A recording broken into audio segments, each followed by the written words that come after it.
But did we hear that news bite? That we are eating poison? Yep.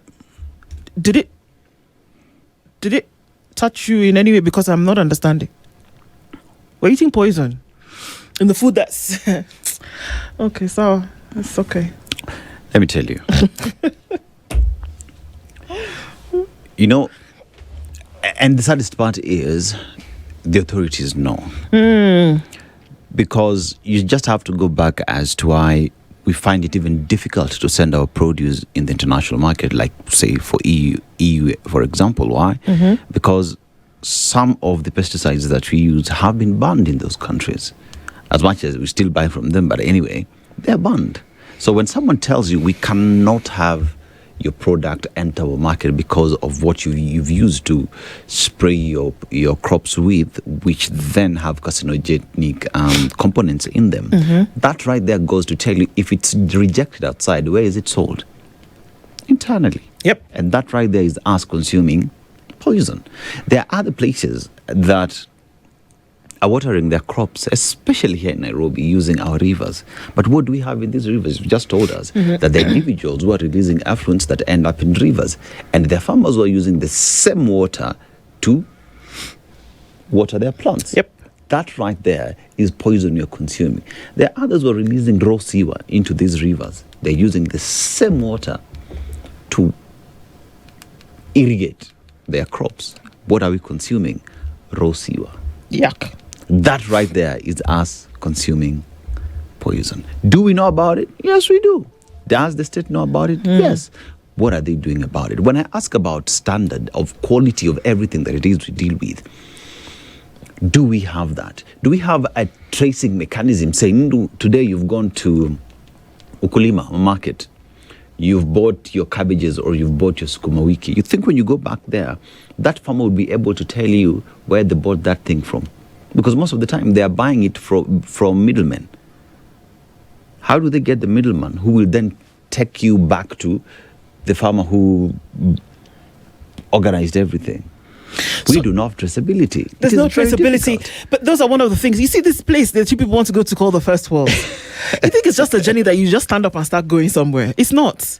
That there's certain things that you have to have in place. Look at the thing that you're talking about, the different elements.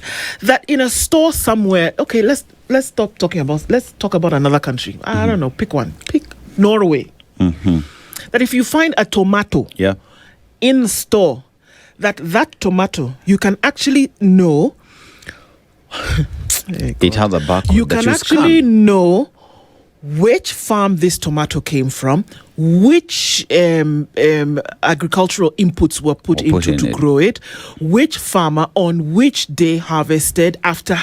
You can find out all of this we're talking about, because then what does it...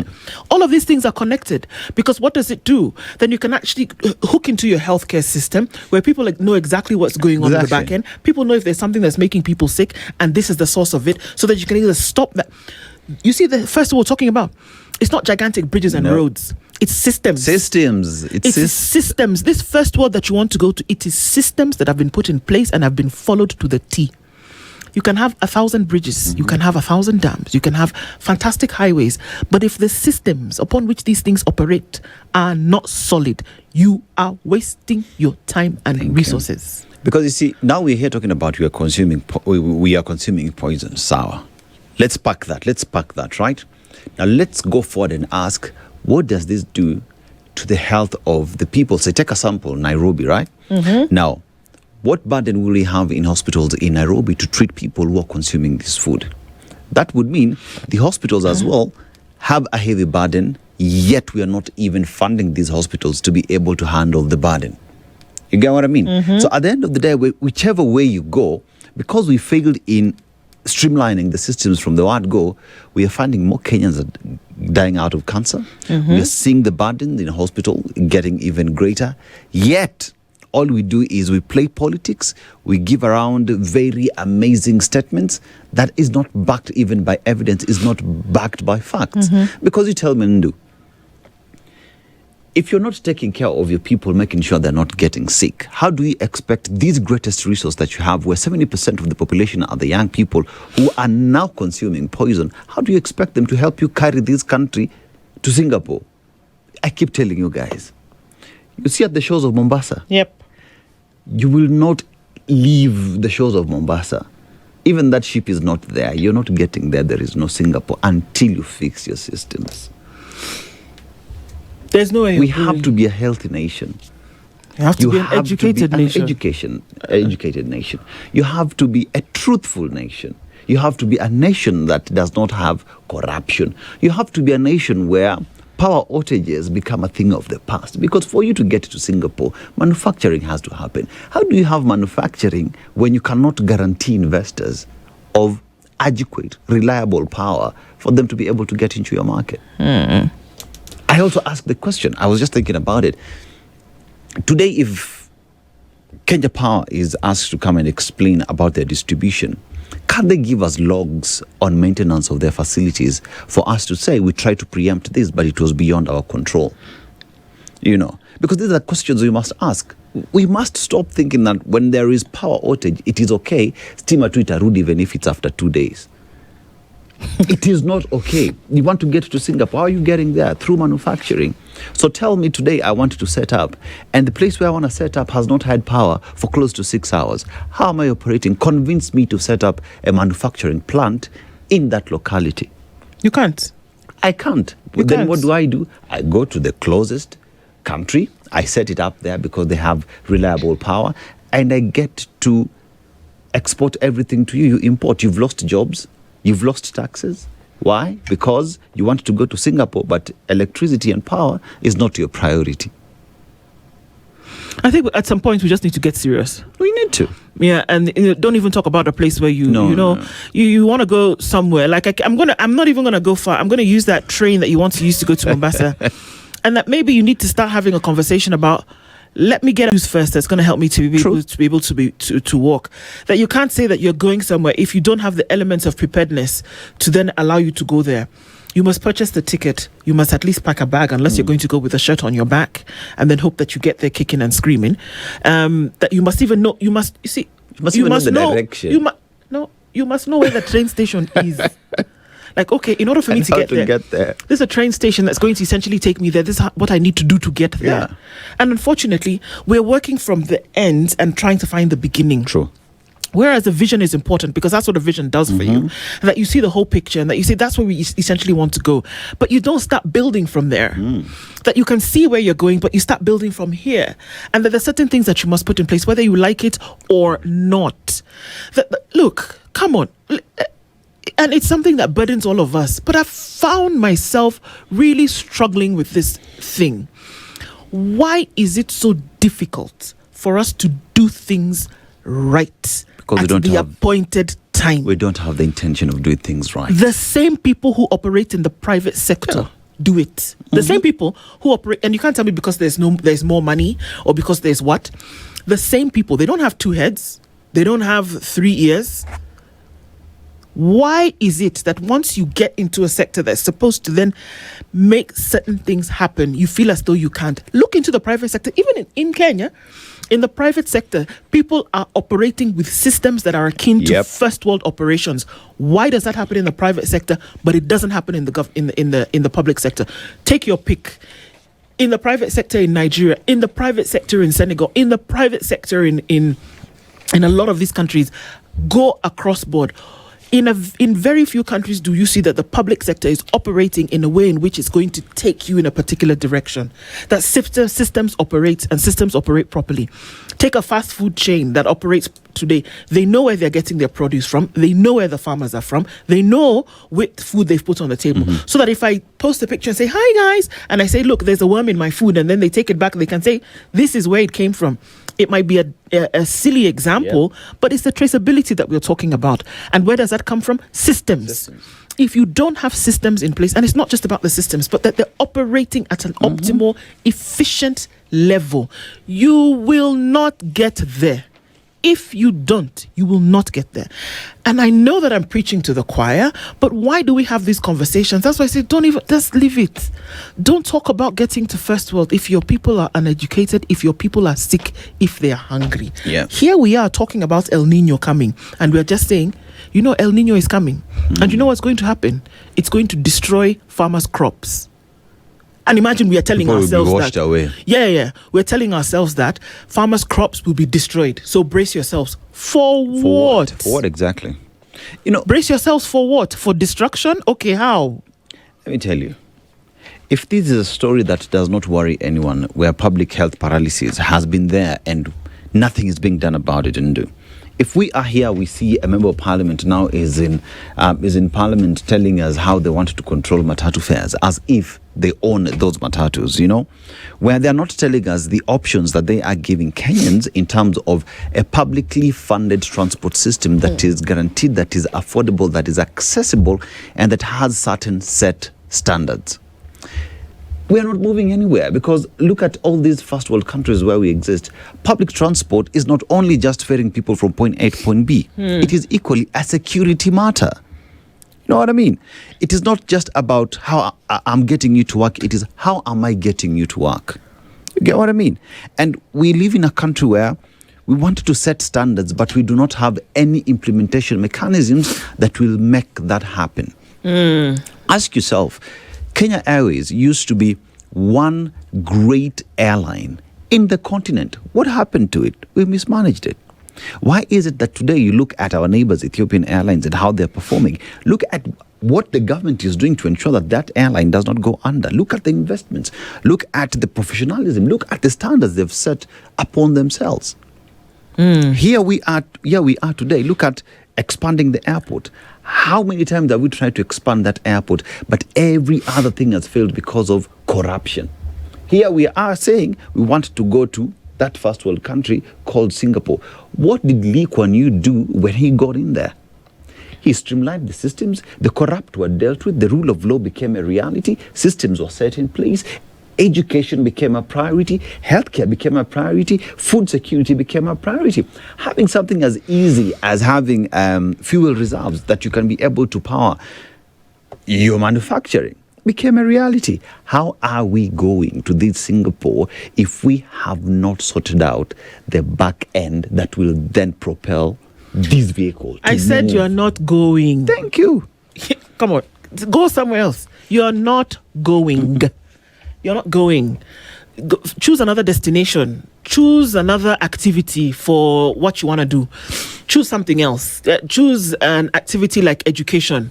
Choose an activity like healthcare and sort it out here. You're not going to this place, to this destination, because you have not put the things in place. You don't have the elements. So you're not going. Now, you can want to go, and that over time you can show that this is actually where you're going by the things that you do.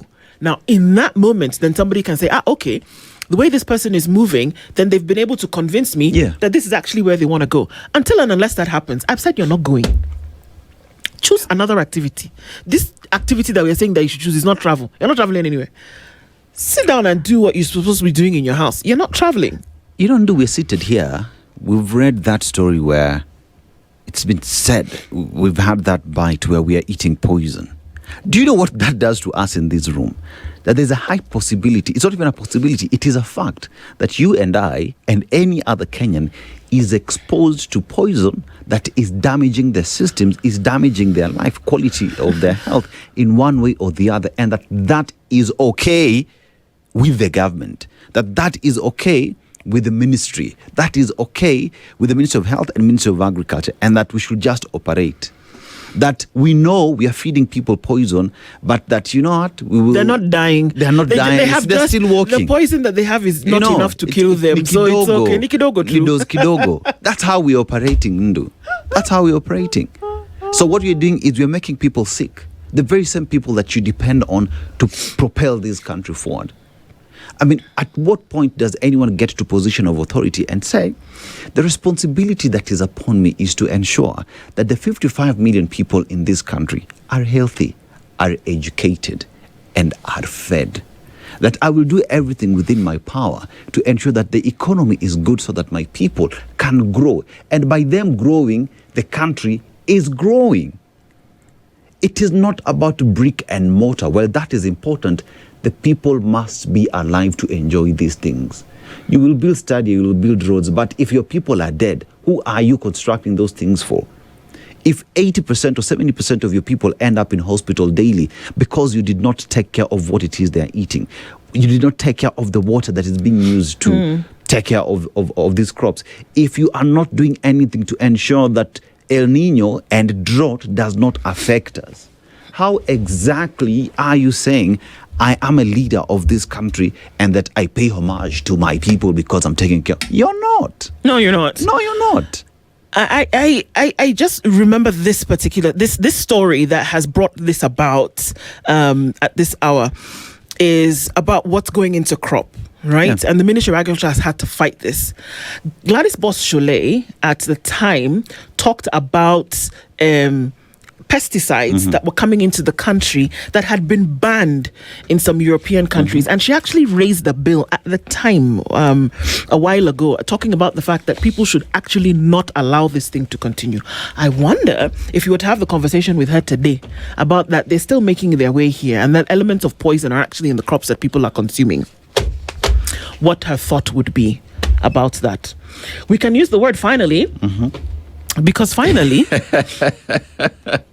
Wakili is here. Yeah, the eagle has landed. Wakili, good morning. Good morning, how are you? I'm well. How are you? I've been well. God has been gracious. He has? Yes, he is. And how about you? Salam sana. That's great. Did you get lost? Yeah. You got lost? I've been around.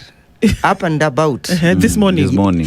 You know, bro, I got in some traffic. There was an accident, a slight one that just caused some bit of congestion. Okay. But it was taken care of. I'm really sorry for coming in late. We're glad that you're here all the same. Yeah. And Karibu Sana, because we have questions. Yes. And we want you to quickly interpret this proverb. Yes. We think we would like it. Absolutely. Okay. Yes. The proverb. Yes. Most snakes crawl on the ground, but some snakes walk upright and speak English. The proverb is from Malawi. How would you interpret it? Well, it is taken that the snake is a very sly person. Well, if you could take it biblically from the Garden of Eden, how it was smart in trying to con Eve, then you'll basically see the snakes that are being spoken about are today's politicians. They speak with a sharp tongue, like the snake. So I believe the snakes that walks on their feet are the current crop of Kenyan politicians, incapable of being trusted and accountable to any person. And you can simply see, even the Standard can tell you, the Standard front page can tell you that there's a snake somewhere in this country that speaks sharp and thinks that's very smart. When the snake wants to bite you and to con you to eat the fruit, the forbidden one, it speaks to you with a very sweet tongue. I remember when it was unveiling His Excellency Rigathi Gachagua's candidature for the deputy president, how the snake spoke very well about the qualification and the man that he was. But when the snake bit him, it started saying that he was incompetent. So the snake again on the 20th of or 18th, no, it should be 20th of October 2024. Again, it quoted another man from Tharaka Nithi called Professor Kithure Kindiki. The man spoke so nicely about Kithure Kindiki, how a professor he is, how competent he was, a man whom he trusts, and a man who believes that he's going to afford him an opportunity to steer the country to the greater strength. But you can see today, now the snake is again quoting Oparanya. Oparanya, be careful. You'll still be told the same way, the same words that Rigathi was told, the same sweet-talking words that were told to Professor.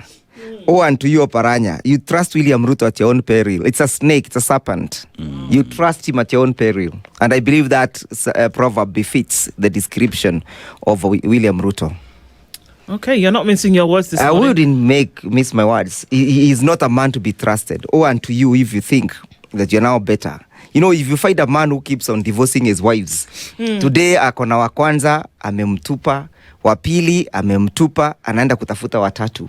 this man must be the person with the problem. He must be the problem. It's the man who is the problem. He's the man who is the problem. They cannot be all those women. You know, you cannot divorce 3 women simultaneously within one period, and a period of less than 5 years. One would argue that you should not be marrying all 3 of them anyway. But anyway. Yes. But you see, you trust Mr. William Ruto at your own peril. Okay. Yes. Kenya's Senate is once again considering a proposal to strip the IEBC of the duty to stream polling station results live as they are announced. It's the Election Laws Amendment Bill 2026, and it's co-sponsored by Senate Majority Leader Aaron Chariot and Minority Leader Stuart Matsayo. Yes. It deletes the section requiring the public feed and replaces it with a system centered on electronic transmission of results to tallying centers. Yes. So that thing that you see, we're all around our TV every day of the election, and we're waiting to see. They're saying, no, we're not going to do that. What we're going to do is leave it at the polling station. I mean, since the results of the polling station are final, is what we've been told. Yes. Now, currently, the IEBC must stream polling station results live purely as a public information tool. Yeah. It carries no legal weight. Yes. You don't have to do it. Yeah. Yes. But it lets journalists like ourselves, agents, and citizens watch numbers arrive and compare them with later official announcements. That's very important. Yes, take it again. It allows you, those of us in the media space, citizens even who may want to go through the trouble of writing some of these things down. Yes. It allows you to watch the numbers as they arrive, the streaming, and compare them later to official announcements. Yes. The bill seeks to remove absolutely. That's requirement. That's absurd. Yes. Is it absurd? Why? Absurd, and I think whoever is making those proposals does not understand the philosophy of our constitution, because the philosophy of our constitution is premised on transparency and accountability, and the involvement of the people and the inclusivity of the people, and the advancement of the democratic space other than shrinking it.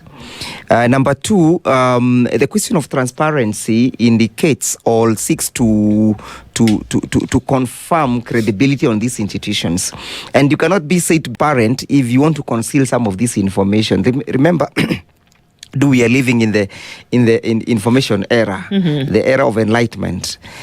So ideally, it's a self-defeatist approach to say that you do not want live streaming to be conducted by the IBC. Remember, these results do not belong to the IBC. They belong to the Kenyans.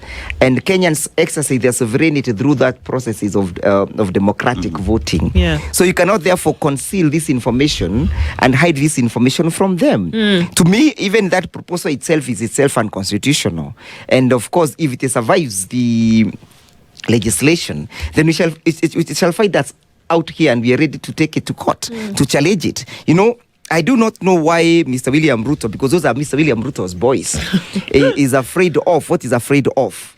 Let the people know. And by the way, let me tell you the magic of the polling station. In Olkarau, because I was there for that period, and most importantly, during the counting of the votes, I saw the magical of the finality of the results at the polling station. One, if you have a strong agency infrastructure. Remember, the agency infrastructure, the IBC Act and the Election Act, actually most importantly the Election Act, indicates that a political party or an individual participating in an election ought to have agents. Yes. Those agents ought to be firmly anchored in law, because they are the ones, or the first step towards transparency, the first step towards accountability, the first step towards the rule of law. So in my view, the finality of the result of the polling station must be communicated to the individuals. No, okay, in this polling station, this is how these people have expressed themselves. Yeah. In Kandui polling station, this is how the people have expressed themselves. So the tallying, and I believe what they should be proposing is not to kill the idea to inform the people, but to see how transparency can be enhanced. Yeah. For example, if you look at the Constitution, it provides that presidential elections happens in each and every constituency. Yes. Actually, the law says, the Constitution says, it shall take place in each and every constituency. So where should be the finality of the elections? The presidential elections? Should it be at Bomas, or should the finality be at the constituency? At the constituency. That should be the argument. Number 2, that then polling stations' results are complemented and finalized at where the election of the presidents took place, and the Constitution contemplates that they shall take place at each and every constituency. That is to mean we'll have 290 results, each constituency announcing their results. That is to say, therefore, by the close of business, as late as maybe by 2 o'clock in the morning on the 11th of August, we already know who the winner is. And that's the only way we are able to deal with the question of bombers. So that then we are saying that all the results from polling stations in Gishoko constituency, Dia constituency, Kirinyaga Central constituency, and Moi constituencies are collated and tallied at the constituency tallying center and announced there. We should be working for the finality of the results at the constituency level other than at bombers. Okay. So then, therefore, to say, the argument to say that we do not need to stream live is a self-defeatist argument, and it is propounded by individuals who are afraid. That is not how democracy works. Democracy works in openness. In any case, if you look at Article 27, Article 24, which provides for the limitation of rights, it says the justification for the limitation of that right must be justified by what happens in an open, democratic, and civilized society. So the test to be applied to determine whether or not that limitation ought to be applied is whether that limitation of failing to express and stream live would be justified in an open, democratic, and free society. To the extent that therefore that fails, it automatically tells you that that amendment itself will be unconstitutional because you'll be trying to limit a right. Yeah. The ticker, the ticker that we see on our screens, right? The rolling text during the election. Yes. It's not people in a back room making up their numbers. No. Abby, it's not like KTN here or other media houses sitting in a room somewhere conjuring up numbers. That feed comes from someone. Yes. And that the ability for everybody to then see what those numbers are gives you a sense of information. Absolutely. So of what benefit would it be to remove that? Well, I think the only person, and this is not the first time he's making this goof. He has made many of them in that particular assembly. The only person who can tell us the reason why he believes that right should be limited is Mr. William Ruto. Because it's him who has sent Cheriot to Bunge to make that amendment. You might want to ask yourself, if he's so confident that he's going to win this election, what is he hiding? Why doesn't he want the people to know? But we are making that will not even help. Let me tell you what happened in Olkarau. I was in one of the polling station called Nyakiambi polling station. In Nyakiambi polling station, when the PO started sorting out the votes between Douglas and this other guy called Mushina, they sort as they count. Yeah. They sort as they count. Yes. By the time they were finishing to sort out, in our polling station, we knew Douglas had won. Even before the results could be entered into Form 35A. And we were streaming live with our phones. We were capturing her life as she counts. So when we are in this era of enlightenment, era of information, how then do you begin to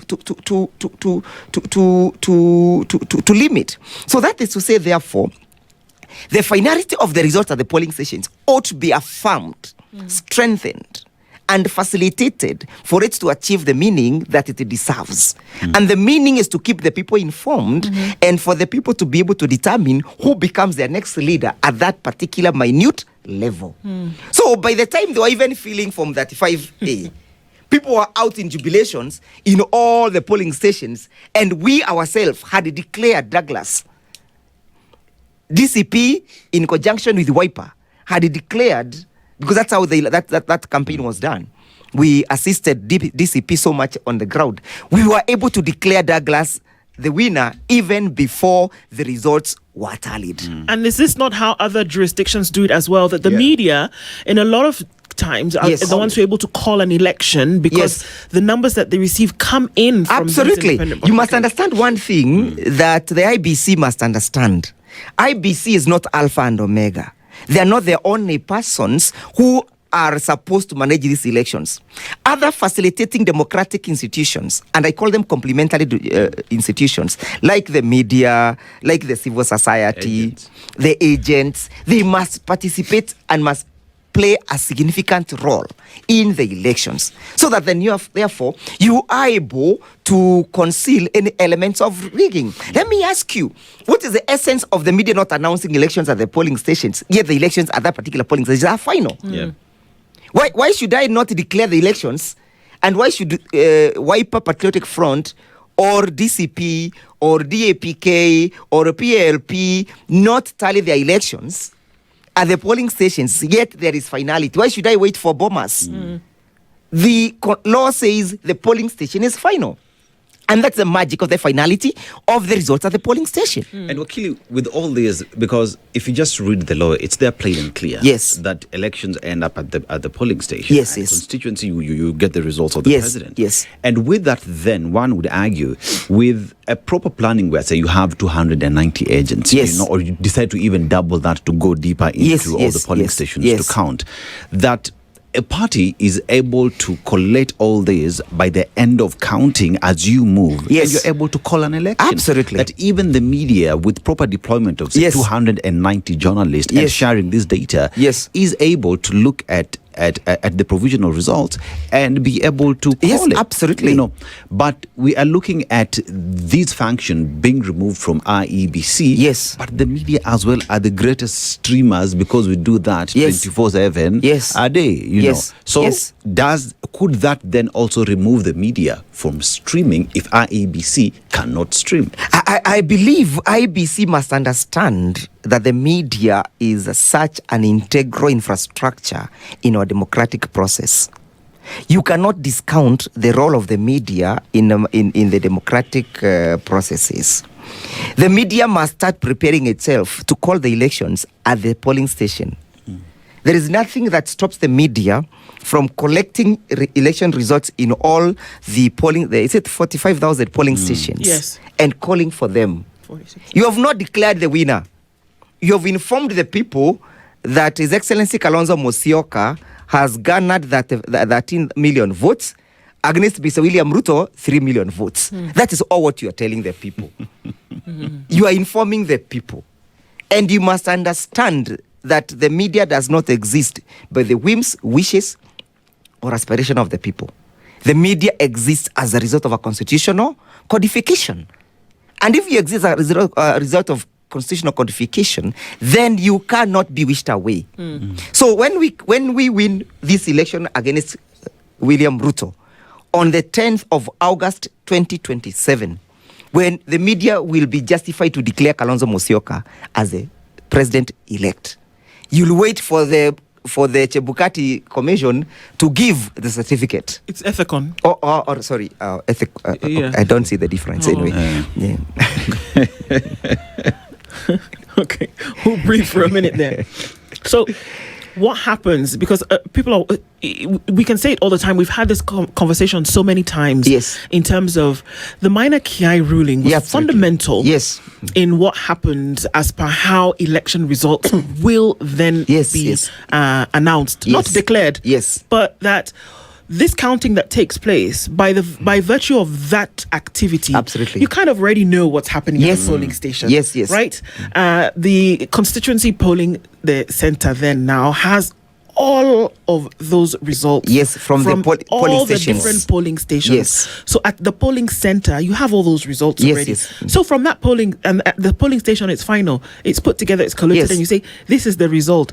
So we come back to that. So we still don't understand, okay, so when I cast my vote, what happens here? I cast my vote at the polling station.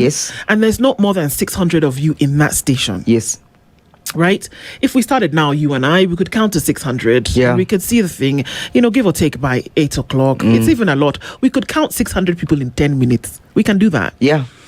So then we would be able to know Dennis Aseto in Spice Studio polling station is the winner. Absolutely. We know that in this station is the winner. Yes. So all of that is then taken to the constituency polling center. Tallying center. Tallying center, I beg your pardon. All of that goes there. Absolutely. So from those centers, the 290 of them, give or take, you kind of already know at some point who the winners are. And by the way, at the constituency tallying center, the returning officer is not declaring an election. No, they're just saying this is what the election has already been declared at the polling station. He's just coming to inform the people that in all these polling stations, these are the results. Exactly. Because the results have already been declared. Okay. So if the finality of the elections is at the polling station, what bars Spice Standard Media from collecting all these polling elections and declaring? There's absolutely nothing. So if there's nothing that bars it, because then you have to look at both sides here. Yes. Whatever the other side is.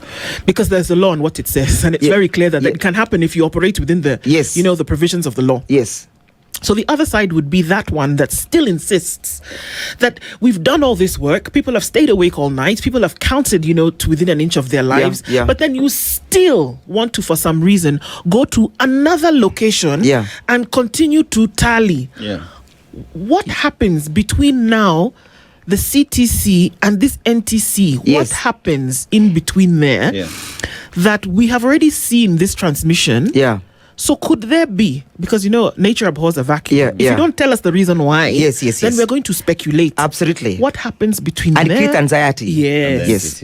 What happens between there and there that perhaps you don't want people to see? That's the thing. But by the way, I could almost give clear indication and confidence to our people that it is almost impossible these days to steal an election in terms of numbers. You can only steal an election in terms of procedure. But in terms of numbers, if you have a strong agency infrastructure, it's almost impossible to steal an election in terms of the numbers. And that is why you saw Raila never put up a petition on numbers. At any given time, his petition was never premised on the difference of the numbers.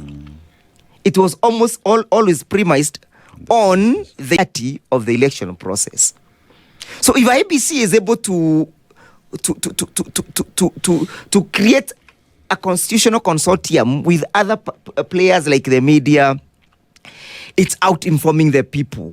It will be impossible to steal this election. And that is why we are saying this election is an election that will make a significant statement to Kenya and to Africa. Okay. And but on one thing, Dennis, the only thing that I fault IBC for is that IBC understands that they came into office with a very low credibility and trust deficit.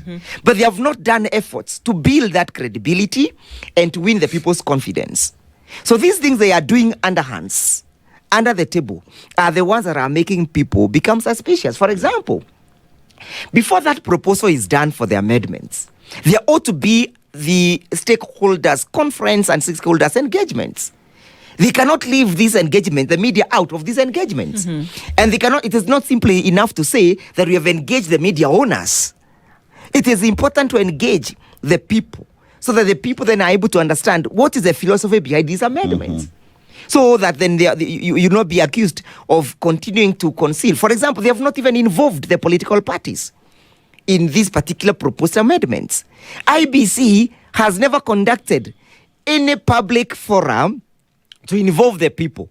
The latest one they did was when they were launching the strategic plan. And that is not an engagement. You're coming to tell us this is what we have decided to do. And by the way, even when they were formulating a strategic plan, they never involved the major stakeholders. And you cannot ignore political parties in the democratic process.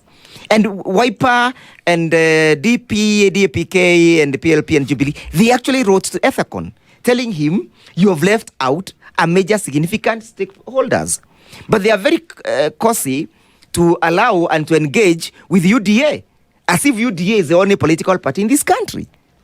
Akili, there is one thing you said, that elections cannot be stolen through numbers. Why? Because even if it's through numbers, one will ask the question, at any given point, IEBC will give 6 ballot papers, Yes, right? For yes. every other electoral position. Yes, absolutely. That would mean that if a member of parliament, through all the votes that were casted, Yes. if they got 300,000, Yes. then for the president as well ought to be 300,000. They must tally. Because 300,000 ballot papers were given Absolutely. across board. Yes. That at the end of the day, if we get 3,001 votes, there has to be an explanation why. Where did that one come from? That single Yes. vote came from. But that notwithstanding, that even when we come to the counting of election, we start with the president, Yes. with the president's Yes, vote. yes. That it is impossible for you to tell me that Dennis Aseto is an MP before you tell us who has won the presidential election Yes. in that particular polling Yes, station. yes, Those yes. are two areas that we look at. Yes. But one, Isa Kale here is saying that accountability, where is Isa Kale? Isa Kale is just saying a simple thing. Democracy is just asking for verification, not blind faith. Absolutely. If citizens, where is Isa Kale? If citizens can't watch the count, we'll spend 5 years questioning it. Yes. And that question then goes directly to IEBC Yes. in terms of the legacy He's and absolutely right. protecting that election for the 5 years. Absolutely. You see, and of course the IBC and Cheruiyot should not think that they can fool Kenyans. There is no justification for that amendment. The amendment will create more doubts in the processes and the results that will be announced than create confidence and the ability to own those particular results. So at any given time, the IBC that has not even come out clearly to see and to speak to the people whether they actually appreciate those particular amendments and what harm it will create if the people are informed that so and so is trailing, that William Ruto is trailing the United Opposition. What is wrong with that? You know, the more you keep people in the darkness, the more you create anxiety. The more you create opportunities for doubts. And when doubts are created, and because people will not be trusting these institutions, we shall declare our president. I mean, Wakili, let me tell them, if they create any situation that will make people to doubt, their processes, the IBC processes, the United Opposition will tally its results and declare their president. They should take that to the bank. Have we ever had a discrepancy between the results at the polling station, Yes, the constituency tallying center, and the national tallying center? of course, they have been there, and that's what. Have there been enough significantly to sway the numbers that perhaps are we talking about 13? You know, let me tell are we you- talking about 13,000 or 130,000? Let me tell you one thing, and Dennis has raised that issue, and then you've also captured it very well. The difference of the votes at the polling station. It is not possible that the president has 20 votes and the member of parliament has 15 votes. It's not possible. Why? Because you're being given two ballots. For example, if you're voting for the president and the MP, you are given two ballots. And if you're voting for six, you're casting for the 6 ballots, each seat necessitates or requires the issuance of 1 ballot paper. So we should have uniformity of all, even the MCA's votes should tally and should be equal to the votes that the president has garnered. Okay, so hang on. We're not talking about who you voted for, but we're talking about No, the number. the balance. So, for Yes. example, The balance of the in votes. this box, I can't have. If you've given me 6 and all of us here, so there would be Yes. 18, Yes. right? Yes. So it's not possible For that the in the president to be box 20. for president there are 20 and the box for governor there It's are not possible. 15. Yes. They should be 18, They should be 18. All right. And you know, IBC, and that's how they rig the election, by the way. The balance of the votes. And remember, in the Supreme Court, that question was put to lawyers. And they were not able to answer how that one arises. And to date, IBC has not addressed that question of the imbalance of the votes. Because the question of the imbalance of the votes must be addressed. We must be told how comes that the president, because even when you try to tally the spoiled votes, the rejected votes, you see, this rejected vote, it was cast in favor of a president or in favor of an MP or governor or anything. At the fullness of time, the spoiled votes, the rejected votes, and the valid votes must tally. Yes. Okay. That is to say that there cannot be a situation whereby you are saying, oh, the member of parliament has less votes because there were some that were cast in his favor but were spoiled. But let us know if that vote was to be successful. Though it was to be a successful and illegal vote, would it have tallied with the votes for the president? So what we're saying is that all votes cast plus the rejected spoiled votes, if we have 46,000 polling stations, with each polling station having 600 on the register for voting on that day, that once you put all of that together, you should get 27.6 million. It should not be 25 million. Yes, and if there is spoiled votes, it must be tallied, and it must inform to the balancing of the votes. But remember one thing, IBC has not put into place proper agency infrastructure. They have not even come up with a statutory form that is generated for the benefit of the agent to tally his votes. Agents are given small exercise books. Those exercise books, they never find themselves anywhere in law. I would think that proper and innovative legislation and amendments to the act would say that even the agents will have a statutory form that is provided for them in law and given to them by the IBC to represent their candidates and their political parties in that particular process. So that then, therefore, that form itself is anchored in law. Okay. So in the event of a dispute, therefore, your agents, they have a form, a statutory form that is properly anchored in law. Other than having an exercise book that will be doubted by any other person. Later, because it could have been Njiru writing something. So that then you say that this statutory form, there is a place for at the closure of the polling and the counting, where the PO signs 4, the other agent also signs 4. And then the agent goes with his form at home. So that in case of the dispute, we'll call the agent from polling station, Karusha polling station, and ask him, please bring us your form. So if I go back to this thing where you're looking at the numbers and you're streaming them live, and previously the argument that has been given that an election is not stolen at the back, it's stolen in the back end. Yes. And that's why they say that when you're looking at maize in the granary, it's been stolen in the field. Yes. So you cannot start to count the maize that comes to the door of the granary in the truck. No. Because that's what you have. Yes. But you're not looking at what had actually happened in the field while harvest was taking place. And essentially, that's what the minor KI ruling was. That is essentially. That and they're saying in the field. Check in the field. Check in the field. The thief was in the field. And tell us what happened. How much did you lose? How much did you lose in the field, or how much did you gain in the field? That is what you should tell And what Kenyans. has happened is that the watchman in the field looking out after the maize is the agent. But the agent is not anchored in law. The law only says that political parties shall be given an opportunity to have an agent at the polling station, and it stops there. How the agents collect this information, collates it, and relate this information to the political party is left to the vagaries of the polling stations and the ability of the political party to provide exercise books. So if IBC wants a transparent election, we are proposing that the agents ought to be properly anchored in law. Okay. So that then he has a statutory form that he can consume in the event of a dispute. Remember, the only form that comes to inform us the results is Form 35 if you are dealing with a member of parliament, or for Form 34 if you are dealing with the president. That Form 34 does not belong to the agent. It belongs to the IBC. Yet the agent is supposed to confirm those results on that particular Form 34. But when he's tallying for himself, he's not supposed to get that form. And remember, if an election dispute arises, the person who is in custody of all this information and material is IBC.